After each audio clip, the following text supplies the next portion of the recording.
Hello, welcome to our latest The Great NHS Highest Report. Today we're talking about the British Medical Association and their forthcoming annual representatives meeting, in particular focusing on a new document they've produced, the BMA Living Our Values, which is a code of conduct. Now you must understand the BMA have a central position in representing doctors, and their decisions have an impact on the whole profession. So I'm here with Dr. Sarah Gangoli, who's looked at the Code of Conduct. And Sarah, over to you. Yeah, I think before we talk about this quite extraordinary document, we should probably look at some of the background to this. It's been common knowledge for quite some time that elected members within the BMA have been subject to gagging clauses. And this has led to allegations of a lack of transparency, particularly with the BMA's less than favourable history in dealing with whistleblowers. We have the case, of course, of Dr. Chris Day, who was not supported by the BMA. And I feel that there are many within the profession who feel that the BMA have never been truly representative of the profession and therefore of the wider public and patients. Yeah, and as a profession, generally speaking, we don't tend to rock the boat, we don't tend to express dissent. We'd much rather deal with things calmly and quietly behind the scenes. So this seems to be, if I'm right, a sledgehammer to crack a nut. And I'm worried about the longer term implications this will have in terms of expressing concerns publicly. But let's look at the document in a bit more detail. Yeah, so I've got a couple of screenshots of the document for you. And the first one I'd like to draw your attention to is really the opening of this document, which, in the words of Douglas Adams, presents the principles of this document and of the behaviours in great big friendly circles. So be professional, be accountable, be kind, be representative, respect others. But if you look further down this screenshot, and you'll see a highlighted footnote, and I'll read this to you because it is quite extraordinary. This includes elected and appointed members, BMA directors, representatives, non-members, observers, visitors and lay members, hereafter referred to in the collective members. So they haven't left anybody out there? They haven't left anyone out, and it suggests that they are willing to go beyond what their responsibilities are, if they're including non-members, visitors, lay people. So where does their reach actually end? And who are they going to punish for expressing dissent? So this definition looks like it's including every doctor, whether they're a member or not. It would appear so. And again, and you'll see as we go through the document, a general theme is the fact that it's so vague. So the next screenshot I'd like to draw your attention to is paragraph 2.14 with a suspension and exclusion.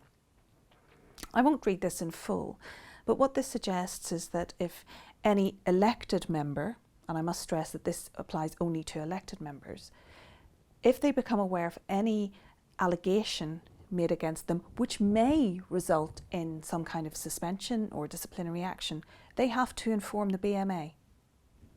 So that's before any finding of wrongdoing or unprofessional behaviour.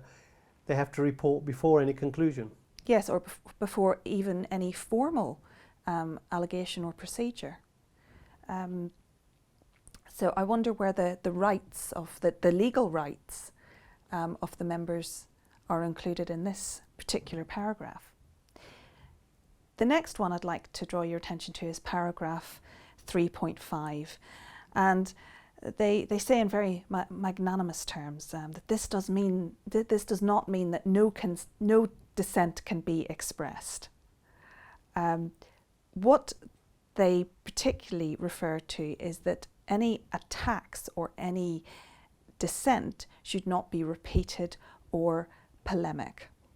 Again, it's pretty vague. They don't define what this actually means. So it's up to them to define what they find as objectionable.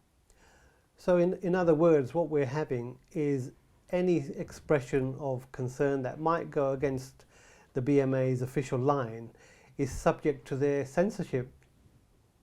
Have I got that right? Yes, and this is emphasised in paragraph 3.7, where they actually say, if you are not sure what you can say publicly or feed back to colleagues you represent, please speak to your committee chair or committee secretary. So people will be told what to say.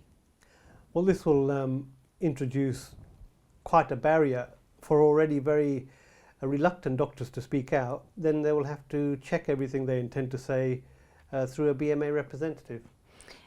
I think, you know, the BMA's handling of whistleblowers and the treatment of whistleblowers in the National Health Service in general will serve as cautionary tales for anybody who has any concerns. And ultimately, all of this is designed to quash dissent. The next bit I'd like to draw your attention to, and it's rather large, so we'll not go through it all, but this is Appendix 1 from the document. And what this does is this actually details behaviours which they see as positive and poor. So again, they're telling members and potentially non-members exactly how they should be behaving. This does look very prescriptive.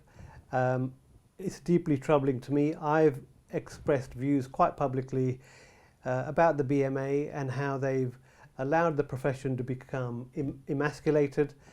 We are completely under the control of management. We have very little autonomy. And the most recent failing of the BMA was over the junior doctor contract, which is both unfair and unsafe and dangerous to the public. So any views like that, I don't think will be possible under this new regime. It's very difficult to see how any professional who wishes to maintain their professional integrity can operate under these rules. The final part that I'd like to draw your attention to, and I would urge everybody, particularly members who are attending the ARM, to read this in its entirety. Can I express dissent? And the highlighted part says, yes, but do so respectfully, and if in public, make it clear that your views are personal views rather than the views of the BMA. Again, it's telling people exactly how they should behave, and actually having to clarify what kind of dissent can and cannot be expressed is quite Stalinist. Well, I think this whole document is designed to shut down the very few doctors who do actually speak up and are critical of the BMA, is to send a chilling effect across the profession. And I strongly urge any of the doctors going to the BMA meeting in Bournemouth, who are after all our representatives, to strongly reject this and to see how this gagging of the profession actually fits into the larger privatisation agenda. And the BMA, as far as I can see, are wholly complicit with selling out the profession, and along with the profession, the patients, because our interests are directly aligned with the patient. If we have concerns and we're unable to speak up freely without fear from our employer, and now it seems fear from our union, then this is a very dangerous step. It is, and I think it's worth talking about what isn't written in this document. And why these things are an issue. Firstly, the whole document is suitably vague. So it gives the BMA a lot of licence to determine what is acceptable and what is not. It also doesn't really detail the actions which will be taken against those who transgress these very vague guidelines. It also tells people, professionals, adults, how they should be behaving. And the whole thing is designed to shut down any kind of dissent or indeed debate, any kind of lively debate one could interpret is prohibited by this document. It's far away from an open and accountable and democratic institution that the BMA should be. This is a movement into a draconian and quite a dangerous direction, and it needs to be taken seriously by the profession, recognised for what it is, and strongly rejected. So thank you. That's our update for now, and we'll be coming back with more NHS Highest reports in the future.